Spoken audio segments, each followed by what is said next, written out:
महाराष्ट्रात पुढील 120 तास जोरदार पाऊस पडणार आहे। एकीकडे तीव्र उष्णतेचा प्रभाव आहे तर दुसरीकडे अवकाळी पावसाचा धोका आहे। भारतीय हवामान विभागानं विदर्भ, मराठवाडा आणि कोकणसह राज्याच्या अनेक भागांमध्ये 24 एप्रिल पर्यंत तीव्र गारपीट, वादळी वारे आणि विजांच्या कडकडाटासाठी हाय अलर्ट जारी केलाय।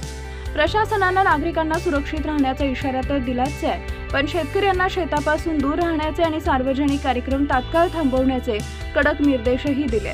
हवामान विभागाच्या अधिकृत अहवालानुसार मध्य महाराष्ट्र, विदर्भ, मराठवाडा आणि कोकणातील जिल्ह्यांनी विशेष सतर्क राहण्याचे आणि सोसाट्याचा वारा वाहण्याची, विजांच्या कडकडाटासह तीव्र वादळी पावसाची शक्यता वर्तवण्यात आली आहे। हवामान खात्यानं पालघर, रत्नागिरी, सिंधुदुर्ग, धुळे, जळगाव, नाशिक, अहिल्यानगर, पुणे, कोल्हापूर, सातारा, सांगली, सोलापूर, छत्रपती संभाजीनगर, जालना, परभणी, बीड, हिंगोली, नांदेड, लातूर, गोची, चंद्रपूर, 21 एप्रिलसाठी यवतमाळ जिल्ह्यात। दरम्यान विदर्भातील अमरावती आणि वर्धा जिल्ह्यामध्ये कडक ऊन कायम राहणार आहे। हवामान विभागाने या दोन्ही भागांसाठी पिवळ्या उष्णतेच्या लाटेचा इशारा दिलाय। महाराष्ट्र सरकारनं ग्रामपंचायती, पोलीस आणि आरोग्य विभागांना सतर्क राहण्याचे निर्देश दिले।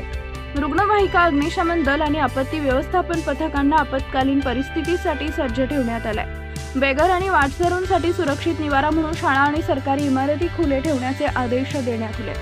सध्या शेतीचा हंगाम सुरू आहे, त्यामुळे वीज पडत असताना शेतात काम न करण्याचा सल्ला शेतकऱ्यांना देण्यात आलाय। बांधकामाची कामंही थांबवण्यात आली आहे। सुरक्षेच्या कारणास्तव राज्यातील धार्मिक यात्रा आणि मोठे कार्यक्रम पुढे ढकलण्यात आले। 25 एप्रिल पर्यंतचा काळ महाराष्ट्रासाठी आव्हानात्मक आहे। प्रशासनानं लोकांना अफवांकडे दुर्लक्ष करून केवळ अधिकृत हवामान बुलेटिनवर विश्वास ठेवण्याचं आवाहन केलंय।